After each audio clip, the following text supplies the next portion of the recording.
Hi, everybody. This is Tony Haya with ALS United Mid-Atlantic, and this is our Goals podcast. If you've listened to our podcast before, and I hope you have, you know we've talked with people with a variety of perspectives when it comes to ALS. This includes people living with ALS, people who are caregivers, researchers, people who are advocates, volunteers, etc. There are a lot of different perspectives when it comes to this disease. And one thing we see, especially recently, is that we have a lot of power in collaboration. We are advocating for further funding for medical research, and that includes ALS and other diseases. Because if there's more funding for the NIH, National Institutes of Health, or for research centers in America or around the world, that helps ALS and it helps other brain diseases like Alzheimer's disease, Parkinson's disease, Huntington's disease, and so many more. Because the people who are working on one disease are working on others down the hall as well. And you'll hear that if you listen to our recent episode with a researcher from Penn State Health Hershey Medical Center, Dr. Daniela Zarnescu. So I encourage you to listen to past episodes, subscribe, and share so we can get more attention on these stories. Today I'm excited to talk with my friend Larry Gifford. He is with PD Avengers, and he is an advocate for Parkinson's disease and Parkinson's research. Just a little bit of a background on me for here. If you've listened to this podcast or know me, my grandfather, my dad's dad, had ALS, and my grandmother on my mom's side had Parkinson's disease. And there are a lot of similarities, a lot of differences, but the biggest similarity is that we're all working together to find new treatments, inspire hope in each other, and work together to collaborate for cures. Larry, thank you so much for talking today. Hey, Tony, thanks for having me. So before we start, we have a mutual connection because we used to live not too far from each other, right? Yeah, I lived just outside of Philadelphia. So you lived in Conshohocken. When did you live in Conshohocken? From 98 to 2000. Okay, so that was a few years before me, but only like 7 years before me. So maybe we were both like at some of the same places. I'm sure. The boathouse. Mm-hmm. They have great wings. So That's right. If you're listening, if you get nothing else from this conversation, Larry and Tony both like the wings in the boathouse in Conshohocken. But you now you live outside the country, right? I live in Vancouver, British Columbia, in Canada, and been here 9 years now. So, and you lived all over the place. You said you've moved a bunch. Yeah. As someone who lives in Canada now and in Vancouver, do you have a hockey team you root for today? No. I used to work for ESPN and Fox Sports Radio, so I had to give up my allegiances when I worked for those companies. Wow, that's good to know. And if they're listening, speaking of ESPN, our guest speaker for our annual celebration this November 14th is going to be John Sciambi, commentator. He's going to talk about ALS and his support there. So another connection I have with Larry here. But the important connection we have, Larry, is your connection to Parkinson's disease. So tell us a little bit about yourself and your advocacy for Parkinson's. Well, sure. Yeah, I was diagnosed with Parkinson's in 2017, although I probably had symptoms for 10 years leading up to that. And just didn't recognize it. I was on the U.S. healthcare at the time. I worked for myself, so I had my own personal health care, which was basically no health care at all.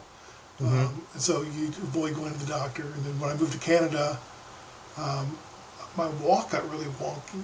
Like I just couldn't walk right. People were like, you have a late night last night, Larry? Giving me a hard time. I don't know if I sprained it or what, but I couldn't keep my walk in balance.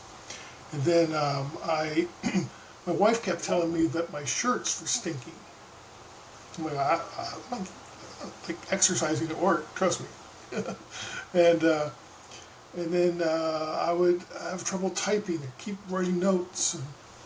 And then it then became painful in my legs. And so I went to the doctor, and he thought I had MS. So they recommended me to go to the MS neurologist. Went to the MS neurologist. He goes, good news, you don't have MS. But I think you have Parkinson's, but we'll have to get you to another expert to do that. So they did that. In the meantime, they put me on this medication called levodopa-carbidopa, which has been around since the early 1970s, late 60s. as a treatment for Parkinson's. It's the gold standard, Mm-hmm. but it's been around for a long time. And it worked. Like before I knew I had Parkinson's because the medication worked. Well, I was waiting to see the expert. And so it took my symptoms away. And then when I went back in to see the doc, he took me through these tests, just these weird tests, like he'd have me move my fingers, so like that, where you're trying to touch the tips of your fingers with your thumb, and I couldn't do it at the time. Yeah. Or try to stand up from a seat without using your arms, and all these foot taps and all these things that I was just failing left and right. I'm like, well, man, this is not good. And he goes, yeah, I think you have Parkinson's. I'm like, well, is there a way you can, is there a test or something you can give me to put some certainty behind those words, Doc? Yeah. And he goes, well, I could give you an autopsy. I'm like, well, I'll pass on that. And knowing the medication works is enough credibility for me at this point that I have Parkinson's, and they resist declaring it too early because in the first couple of years it can become a Parkinson's plus disease. Mm-hmm. So they don't know if it's Parkinson's or if it's a fast-moving, like multiple system atrophy, or there's a couple others that are out there, and it's Parkinson's plus just means Parkinson's plus death. It's like a fast-moving Parkinson's disease. I guess kind of similar to ALS in that way. Yeah, really, ALS has a lot of diverse parts to it. Yeah, the biggest difference between Parkinson's and ALS is speed. Mm. And we do. We share up messed up proteins and risky genes and aging brain cells that stop working properly. But really, the biggest difference is the speed of the disease. Ours is very slow, very methodical. It's like a drip, drip, drip of little torture, because you lose a little bit of your soul every day for what could be 30, 40 years. I've got a friend of mine who was diagnosed when he was 7. He's now 58. He's had it for 50-some years. Wow. I have not heard that. I believe you, but that's amazing. So then my advocacy started over. Well, I was speaking locally at things and whatnot, and we developed the PD Avengers, also known as the Global Alliance to End Parkinson's Disease, in the year 2000 during the pandemic, because we all had a lot of time on our hands. And there's a new book out called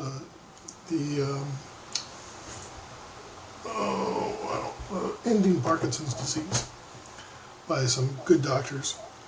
And we had them on. We had a phone call with some young onset Parkinson's folks that we'd met. And we got the doctors on to talk about the book with us. One of them said, hey, this is a book of action. You guys are just talking. What are you doing to take it to the next level? We can't do it for you. So I'm like, okay, I guess we better organize. So we now have 8,000 members. It's a free sign up. Basically, you're just committing to a monthly newsletter, and you can volunteer. You can be as involved as you want to be, basically. And the idea being, we are trying to eradicate Parkinson's through advocacy, research, and wellness. So when you started, what did you want people to know about Parkinson's? Well, probably the same thing we want today, because it's just, for whatever reason, people with Parkinson's lack urgency. Some of it has to do with apathy, which is a symptom of the Parkinson's. Apathy, depression are all symptoms of Parkinson's. And sometimes it just has to do with energy, energy suck. And so we're not good at getting the word out. We're not good at getting the urgency behind our message. And so I really want people to understand that it's the fastest growing neurological condition in the world. It's second only to Alzheimer's when it comes to current cases. And it's going to double in numbers by 2040. So right now there's 12 million people with Parkinson's. There's going to be 25 million by 2040. Wow. Is that because people are getting older? So what do you know about Parkinson's now that you didn't when you first got that diagnosis? Yeah, so it has something to do with aging, but it's growing at a rate faster than the population. So we know that there are some other issues, what they like to call environmental triggers. So they believe, the going theory is that you're born with the genetic disposition for Parkinson's, but it doesn't get triggered until there's some sort of external trigger. So it could be Right. It could be a concussion, but it also could be the use of paraquat, which is a herbicide, or it could be it could be some other chemical out there that TCE is one of them. TCE, trichloroethylene. Trichloroethylene is interesting because it's been around since, after World War II. And it started off as an embalming agent, and then it turned into for surgeries, when they put you out, what do they call that? When they knock you out for a surgery, it's the anesthesiologist uses Like the gas? gas. And then they started using it to decaffeinate coffee and extract oils from nuts and fruit. I'm like, oh, that's not good. They can't figure out what to do with this thing. And that ended in 1978. And then right now it's used to clean airplane parts and in dry cleaning, like spot dry clean. Some of the dry cleaners are still using it, which is amazing. And it's you can't detect it. It's clear. It doesn't have a scent to it. But it is trapped underground. It's creating these bubbles under the earth of just gaseous bubbles that are seeping into homes, that are going into office buildings, and you see clusters of Parkinson's disease around where these are. There's been big stories in the New York Times and whatnot about it, and it's one of those things. It's like, this should be enough to get people's attention, but it's not. It's like, this is really happening, folks, all of us. It's really hard to break through when it comes to anything because there's so many things in the news any one day. Like, this will sound silly, but I was watching a TikTok and they were talking about the movie Saw, and I've actually never seen the movie Saw, but they said like the events of the movie happened on September 10th, 2001, and like they see a date in the movie and like, oh well, none of it got in the news because other things happened. And that's not to make light of the horrible situation there, but it's hard to break through with information if it's not incredibly simple to get because we're just bombarded with news constantly.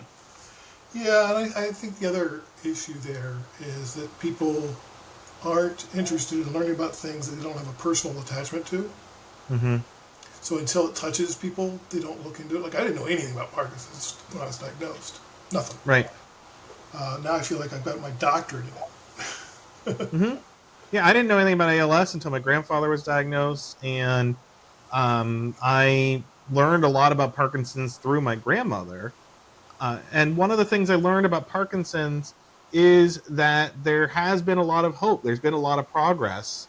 She had deep brain stimulation surgery, which not everyone needs to get, I guess. And, everyone's different. But I'm sure you've seen through your own research that there has been a lot of hope and progress when it comes to Parkinson's, right?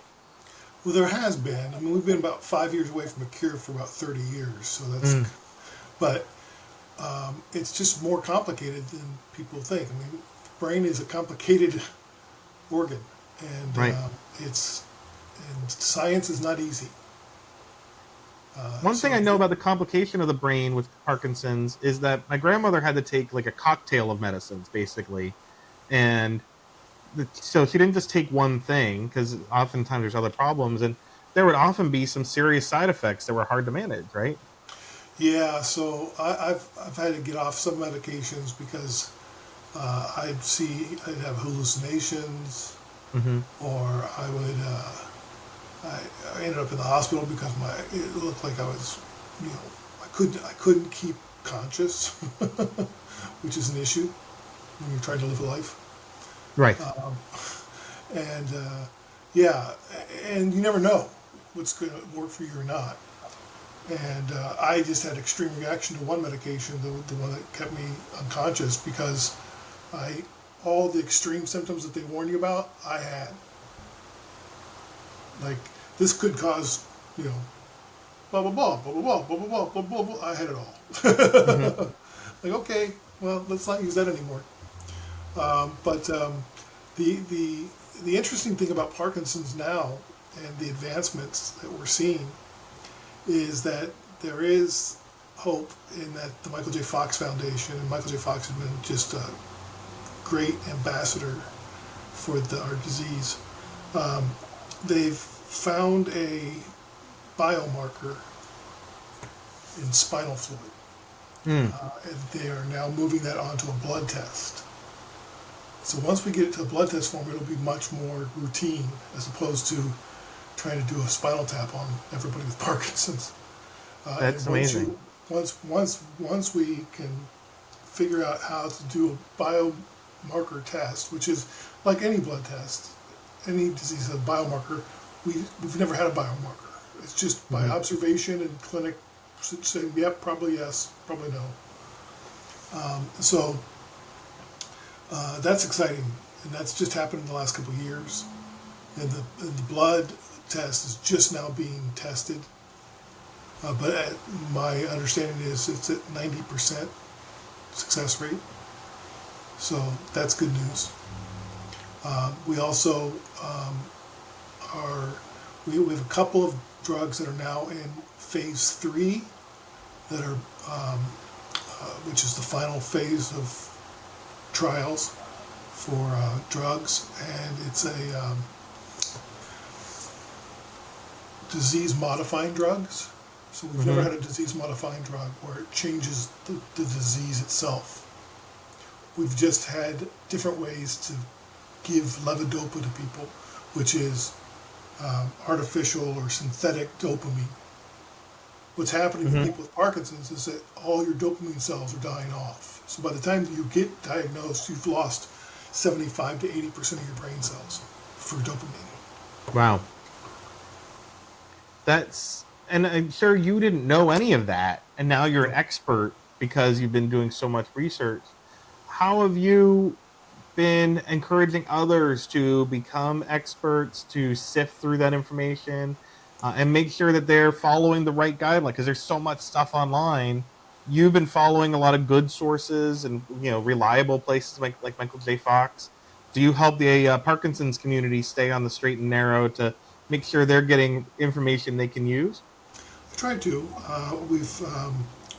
PD Avengers has a great website at pdavengers.com. We also have news, Parkinson's.news, which is the latest headlines every day. Changes every hour. Parkinson's.news, and then we are really trying to. Well, when I first got diagnosed, I guess after the first year, it takes you about a year to really wrap your head around it. I started a podcast called When Life Gives You Parkinson's with my wife. So we would dive into these topics and talk about them. And we had that podcast for about 6 years, and then we just shut it down last year. But it's still out there, so people are interested in it. it's still serving. People are still finding that first episode every day. So it's called "When Life Gives You Parkinson's," and that was one way for us to get the word out. And now I'm doing media training with people with Parkinson's, so people can tell their stories to the media with confidence and make sure that they are not getting off track by a weird question or whatever, and learning how to bridge back to their major points. That's really important. It's important to know how to tell your story, so that you're telling your story in a way to get awareness and hopefully to encourage people to do something, to take an action, whether it's to visit a website or to advocate for research. I'm sure that's what a lot of what you've done is helping people with that training on how to make their story impactful. Yes, absolutely. And we try to get them to understand that whenever you agree to an interview, the interviewee and the interviewer have opposing goals, always. The reason you said yes is not necessarily the reason they asked you. And so you just need to keep that in mind. And not that it's vindictive. They're not, if it's an interview about Parkinson's disease, you're not controversial character, so they're not going to try to 60 minutes yet. But they want to, they have a different goal than you do. And so you just need to stay true to your goal and what you want to get across, and politely sidestep those questions that don't help your cause. So we have met each other through the Cures Collective. I Am ALS has helped direct this and bringing different diseases together and different kind of perspectives to advocate for things like greater funding for research. So what has your involvement been with the Cures Collective? Well, I've been on the committee to get it going and to for advocacy and whatnot. We're trying to find ways that we can all advocate unitedly for brain health and for a cure for all brain disease without taking away from our individual missions. And that's a real challenge, and not everybody agrees on how to best do that, but we're working on it. And I think that we now have a website, we have a logo. It's slowly coming along, and that's okay. I think slow growth is better than fast growth, because if something happens overnight, I don't think it's real. It's not real growth. So I'm okay with slow growth, and it's been a real pleasure to work with the group and to see its growth and see how we're working together and really learning about each other's diseases. Yeah, and now you've heard from other diseases like ALS, like Alzheimer's, Huntington's disease, just recorded with Lauren Holder, who's a Huntington's advocate as well. What have you seen are the similarities between these diseases and the advocacy that they're doing? Well, that's an interesting question. I think what we have in common is that we all have these folding proteins, and we all have risky genes, so we're predisposed somehow, and aging brain cells that stop working properly early in life, or earlier in life than they should. And so that's part of it. And then also the care partner situation. I mean, the care partners are underappreciated, overworked. There's really no support for them. Caregivers, care partners, and that's a major issue. I think, and nobody has the resources they need in order to address the situation properly, which is why we're all coming together saying, just give us a pile of money, we'll divvy it up. Yeah, and I think that the needs for caregivers are very similar between diseases.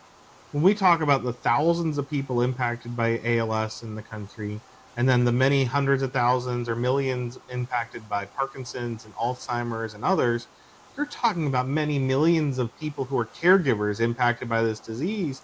You're getting to a huge percentage of the population of our countries in the world. Oh yeah, I mean right now, 1 in 3 people will have a degenerative brain disease in their lifetime, and then another, you know, take the another one out of that 3 to be caregivers,